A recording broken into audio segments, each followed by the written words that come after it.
Ako po si Maria Luisa Maglaki, tubong Santa Ines, San Miguel, Bulacan, 38 years old. Nagkaroon ng sakit na, isang uri ng sakit na cancer sa bituka.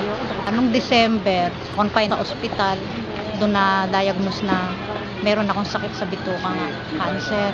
Tapos lumabas yung resulta ng biopsy ko nung January 6. Doon na pag-alaman na nasa stage 3 na siya. Matagal na, nung last year pa.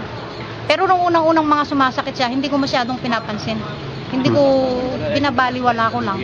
Hindi ko alam na gano'n na pala siya kalata. Karoon ako ng lakas ng loob na subukan to. Naisip ko kasi wala namang mawawala sa akin. Naisip ko kailangan kong gumaling. Pinasubok sa akin ipainom ng kapatid ko. Tapos nung uminom ako noon, wala pang isang linggo, sobrang nagulat ako. Ang laki na ipinagbago ko. Lumakas talaga ako, lumakas akong kumain. Parang halos walang nangyari sa akin. Maliban na lang dito sa nabago sa tiyan ko.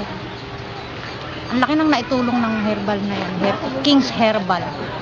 At siyempre, una-una sa tulong na rin ng Panginoon. Binigyan pa niya ako ng isa pang pagkakataon na mabuhay. Lumakas ako, hindi na ako nagsusuka. Nagkaroon na ako ng ganang kumain.